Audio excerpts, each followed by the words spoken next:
All right, Paul Bretl joining me once again, covering everything for Green Bay. And you guys have certainly been in the headlines over this last week, starting out free agency with a bang, couple of days in. And this is certainly the headline item with Davante Adams leaving you guys. There's been so much speculation about why he made the decision that he did. I mean, you're in Green Bay. Why do you think he ultimately made the decision to leave? Well, first off, I'll just start by saying I was completely shocked by it. I thought that Davante was going to be back. But, as the reports started to come out, my initial thought was Green Bay wasn't offering him the contract that he was looking for. We've known since training camp of last year that they've been pretty far off in that regard. Davante was looking at DeAndre Hopkins, $27.2 million a year over 2 years, the benchmark for highest paid wide receiver. And I think Green Bay was looking at Julio's 3-year deal or extension that he received when he was still in Atlanta for $22 million as kind of the benchmark. So I think that's initially where the gap in negotiations started.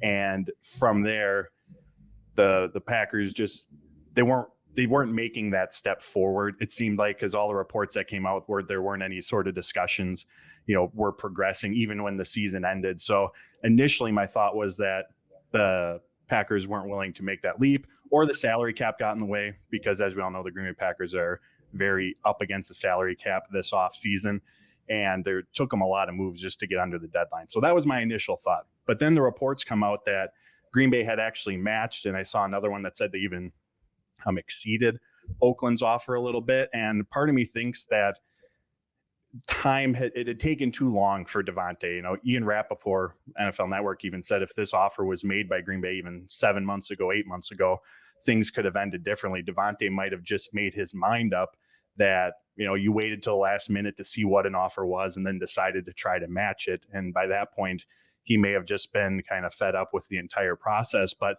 also from the Packers' perspective, if we rewind to last summer, we didn't know what Aaron Rodgers was going to be doing either. And it felt like those two were kind of going to be a package deal. So if Rodgers was going to move on to another team, which of course, back in June, July, August, even up until maybe a month ago, we didn't necessarily know what he was going to do.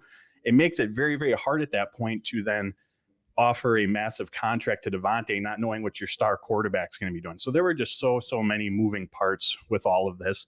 But based on what we've heard, it just sounds like Davante wasn't getting the offers initially that he wanted. And, maybe it was a last minute ditch effort by Green Bay. We also don't know what the guaranteed money was on Green Bay's offer either. That's obviously a big part of that as well. I know our eyes all go to immediately what's the average annual per year, but also the guaranteed money is big, and we don't know what the difference was. So maybe that was a factor in all this, but it sounds like it was a process that just wore down the relationship between Davante and the Green Bay Packers. So the big question now, Paul, is what they're going to do at the receiver position. I mean, how do they move forward? I know that you you noted one stat particularly that might be something of a silver lining, that the Packers are 7-0 when he's not in there. But, if you really just kind of rewind the tape and look at how many times he was targeted by Aaron Rodgers, this is very obviously a massive void to fill. So, what are they going to do? Yeah, absolutely. And that's one of those stats where take it as you will. The Green Bay Packers. Paul, it's almost that. No, I'm just kidding. But I think it's certainly interesting of note, and maybe we can talk about LaFleur's offense here coming up and what may or may not work without him there. But just case in point, it is a huge hole now. So what will they do? Yeah, absolutely. And with Davante not on the franchise tag anymore, the Green Bay Packers freed up about $20 million in cap space that they have available. It sounds like they're going to use a chunk of that for cornerback Rasul Douglas. Supposedly those conversations are taking place, but they're absolutely going to have to address wide receiver. They should do it in free agency, and they should do it in the draft as well. Right now under contract, it's Al Mazard, who was tendered a contract, Randall Cobb, Amari Rodgers, and then several practice squad players from last year. So this position's incredibly thin. And even if you look at other options on the offense, they don't have a pass-catching tight end at the moment, with Robert Tonyan being a free agent. I think that they have to at least go and get a veteran. I know there's been a lot of names thrown around, especially in the Packers sphere: Jarvis Landry, Julio Jones, Will Fuller. But even just having a veteran presence for Aaron to lean on, and then pairing that in the draft with a rookie or maybe even two rookies, I think could help, give this offense a needed boost at the receiver position. And there's there's no replacing Davante Adams. This receiver position as a whole, where we're sitting now, it's not going to be as strong as it was a year ago. That's not, earth-shattering news by any means. But I think what Green Bay has the opportunity to do here, like I said, they have the $20 million in cap space that they didn't have previously. They have 4 picks in the top 60, 5 in the top 100, and 7 within the first 4 rounds. They have the opportunity to round out their roster because this is a very top-heavy roster. The salary cap this year is $208 million. Prior to Davante being traded, 6 of their players accounted for $97 million worth of cap hit. So now they're going to have the opportunity with those cap dollars, those draft picks, to go to positions like the interior defensive line, add to edge rusher depth, cornerback depth, tight end, offensive tackle, and hopefully round out this roster better because it was getting, from a salary cap standpoint, very top heavy. And again, you're not going to replace Davante. The wide receiver position is going to take a step back this year, but you hope that you can mitigate his absence because now your interior defensive line might be better. Your pass rush might be better. Your cornerback room might be better. You might have better pass catching presence at the tight end position. So you're hoping that all that combined with the resources that you now have can help mitigate his absence. So if you're kind of forecasting here day one next season, you see maybe a veteran acquired in free agency as somebody that would suit up for them at that position? Or is there anybody inside that wide receiver room that you see could mature enough to take the field and at least try to stem the tide, even though that position clearly won't be as much of a focus as it was when Adams was here? Yeah, Allen Lazard and Randall Cobb will continue to play big roles. They both have the trust of Aaron Rodgers. Lazard's been in LaFleur's offense since he got here. Randall Cobb has a year in it as well. Amari Rodgers was a 3rd-round pick a year ago. Hopefully he can take a step forward, but again, that's an unknown at this point. They're absolutely going to have to bring in, outside talent to help bolster that room. And one name to keep an eye on, we mentioned the big names, Julio Jones, Jarvis Landry, Marquez Valdes-Scantling. He's been in Green Bay since his rookie year. He's now a free agent. He brings the deep ball element. He's got that 4.37 speed, and that's something that no one on the Packers roster currently has. But in addition to that big playability, when you have that element, it draws the attention of the safeties, which creates better spacing, opens up avenues for other pass catchers in the passing game. If we look back at the 49ers game, which Green Bay lost in the playoffs, MVS was out, and it was very noticeable. The 49ers weren't really scared of Green Bay going vertical. So everyone was closer to the line of scrimmage. Things were condensed. It was tougher to move the ball through the air. So he brings that element to this. So that's a name to watch. And again, what he's asked to do, what Davante ever asked to do, 2 completely different things. He's not going to fill that number 1 receiver role, but brings that element, as I mentioned. Rodgers speaks very, very highly of him, trusts him, knows the offense. So just another name to keep our eyes on throughout free agency here. But they're absolutely going to have to add to the room. And like I said, I think having a veteran who can step in, whoever it ends up being that they'd bring in from the outside, I think could help, move things along early on while the rookie or rookies get acclimated to the NFL, to the Packers offense, to Aaron Rodgers.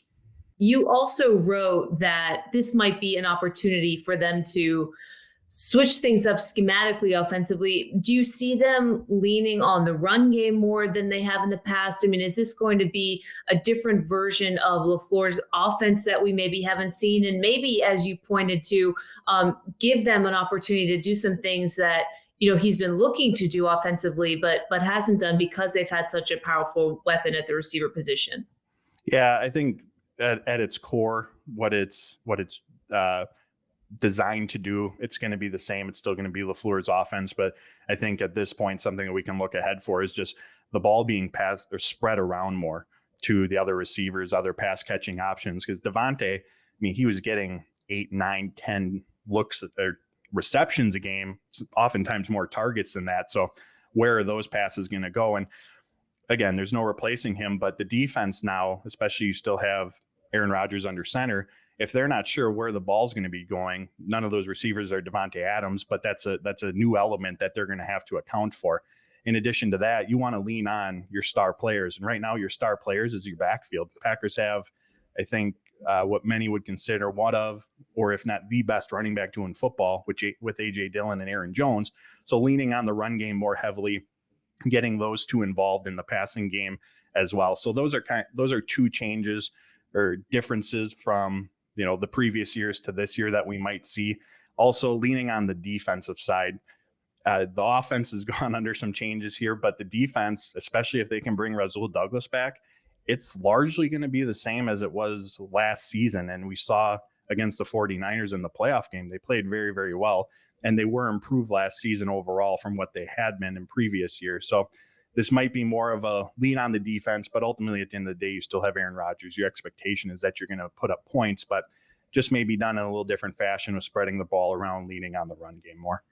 As they're currently constituted, Paul, with the defense that they have, like you say, that's largely intact with the quarterback that they've had for so many years. I mean, without something that we can't see, even if it is, bringing in some kind of veteran receiver to sort of stem the tide in free agency, can they do more than win the division with the way that they're currently constructed, in your opinion?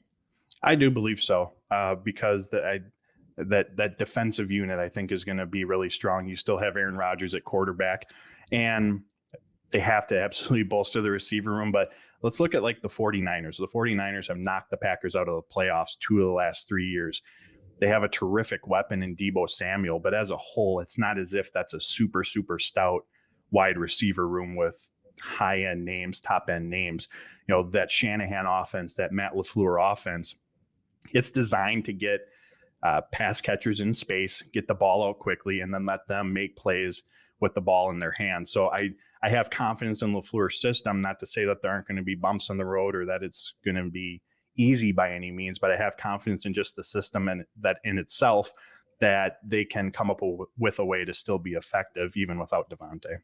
And just lastly for you, Paul, I mean, I think I remember we spoke over the summer when the big question mark was what Aaron Rodgers' future holds. And at that time, we talked a lot about the salary cap, and we talked about, his future kind of being linked to Davante and whether or not the Packers would be able to retain him to give Rodgers enough incentive to stick around. At that time, it was very unclear as to whether or not he wanted to stick around. Now, of course, we know the outcome of that. But, how aware do you think Aaron Rodgers was of what was happening with Davante? If you say, as you put it, that things maybe soured along the way, or they took too long, or, didn't offer the guaranteed money that he was maybe looking for. How aware was Aaron Rodgers of the situation as it was developing with Adams? And if he did know that there was potential for him to leave, what do you think is incentivizing him to stay when he targeted him so many times and clearly went to him over and over again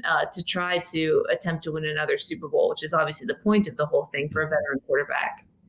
Yeah, and that's part of the reason I was just absolutely stunned, because when Rodgers, it was reported that he was coming back, he had signed his contract. I just assumed that those two were attached at the hip. If Rodgers had decided, I'm not going to come back to Green Bay, I'm going to retire, want to be traded, I then thought that Green Bay was going to move on from Adams. I didn't see a world where the Rodgers would be back, but Adams wouldn't. But it's been reported by Rob Demoski of ESPN, who covers the Packers here, that Rodgers was aware. And I absolutely think that he would have to be aware of this whole process. He's talked about how communication with Brian Gutekunst's management has improved over this last year, and that's a big reason why he's back. And I just can't imagine, after how everything went down with the Jordan Love situation, that Green Bay would then keep him in the dark about that. So I take it as it is that he was aware of the situation. And I think he's ultimately coming back, and he talked about it. He does not want to be a part of a rebuild. So I think he's coming back, even though Davante's here, because he still knows that there's a lot of talent on this team, and there absolutely is. And there's a plan in place. We don't know what it is yet, but there's a plan in place to address that receiver position. But even without Davante, overall, this is still a very, very well put together roster. You have David Bakhtiari returning. Hopefully at some point, Elton Jenkins comes back from injury as well, one of the top interior offensive linemen in football. You have, like I said, the best potential running back duo in the league. You have Kenny Clark, one of the best interior defenders. Rashawn Gary and Preston Smith were two of the most productive edge rushers you ever shot. Jair Alexander at cornerback. He was an all-pro in 2020, an ascending player in Eric Stokes. You have Adrian Amos, one of the most reliable safeties on the back end. You just re-signed Devondre Campbell, an all-pro linebacker. Like, this team is not void of talent whatsoever. And like I had said when we initially started, they now have the opportunity to fill in some of those gaps that were there at those other positions with that cap space and with that draft capital they now have. So Packers fans should feel what heading into next season? I think they should feel confident. Now, I will say, just because of how the last few seasons ended, where they had these strong regular seasons, couldn't get it done in the playoffs, with or without Davante, my thought coming into this season was, you have to prove it to me in the playoffs. So I still feel that way. Not to say that their path isn't a little bit or isn't more challenging now, because again, you lose Davante, your team's not better off because of it. But they have the pieces there. I just went through them all. They have the capital. They have the draft capital. They have the extra cap space now to add to it as well. So again, you do that, and obviously you got to bring in the right players. There's a lot of moving parts, but if you do that correctly, again, you can help mitigate that loss of Adams. So I would still feel that, Packers are the favorite to win the NFC North. And then when you get to the playoffs, obviously anything can happen, but with or without Adams, just because of how the seasons have recently ended, they're going to have to prove it to me in the playoffs at that point. Paul, this is a good pick-me-up for any Packers fan, diehard, who's found this conversation. Thank you so much for your insight. Really appreciate it. And just one more reminder of where everybody can find you, because I know you cover the team closely and will continue to kind of watch as things develop heading into next season. Yeah, thank you for having me. You can find my work at Dairyland Express as well as Cheesehead TV. You can find me on Twitter at Paul_Bretl. Paul Bretl, thanks for being with us. Appreciate it. Thank you.